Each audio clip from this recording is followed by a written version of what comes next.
Hello everyone, welcome back once again to Neha's Fun Concepts. In today's video, we are going to do fun as we are going to do the topic reading is fun. Let me explain first. कुछ words ऐसे होते हैं बच्चों जो बोलने में बिल्कुल same से लगते हैं, हल्का सा डिफरेंस होता है उनमें और लिखने में वो डिफरेंट होते हैं, उनका मीनिंग भी डिफरेंट होता है. एग्जाम्पल के तौर पे एंड. ठीक है, ये दोनों वर्ड्स की जो प्रोनाउंसिएशन है वो एक जैसी सी है ना, हल्का सा डिफरेंस आता है बट लिखने में इनके लेटर्स अलग अलग हैं और इनका मीनिंग भी अलग अलग है. तो आज हम इसी टॉपिक के ऊपर थोड़ी सी डिस्कशन करेंगे, ऐसे ही कुछ वर्ड्स को पढ़ेंगे और समझेंगे. So let's start. And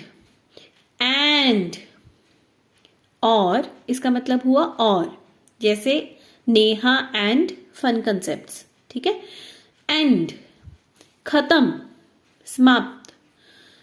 cut, हट, बट, पुट. अब ये वर्ड्स का क्या मतलब है? कट काटना, हट झोंपड़ी, बट परंतु, पुट डालना. अब इसको पट नहीं बोलेंगे, पुट बोलेंगे. ठीक है, अगेन फिर से. अगेन का मतलब है फिर से, दोबारा.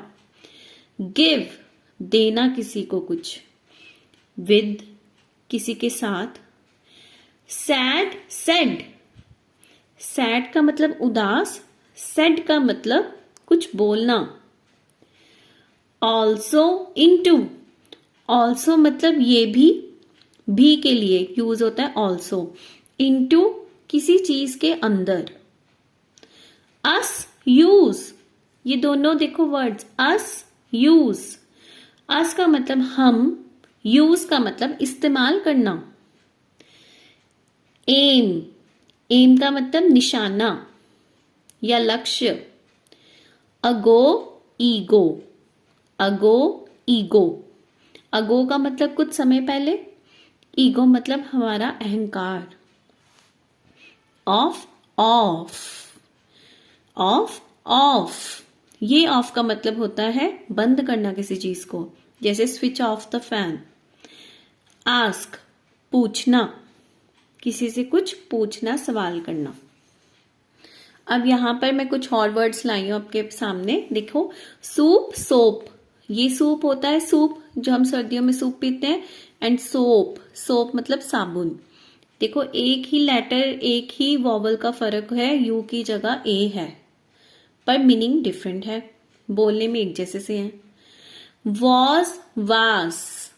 वॉज मतलब था, वास गमला, पॉट जिसे बोलते हैं. हैज हैड,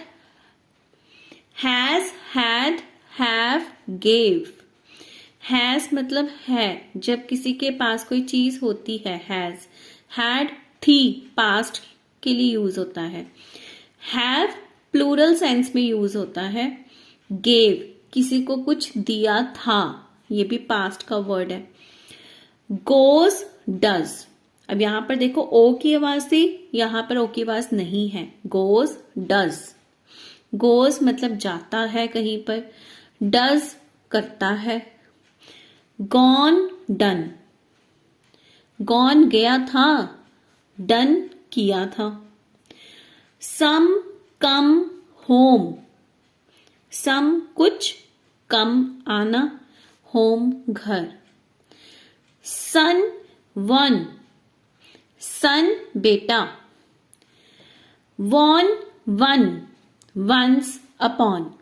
वॉन मतलब जीतना, वन एक, वंस एक समय, अपॉन कुछ टाइम पहले, कुछ समय पहले.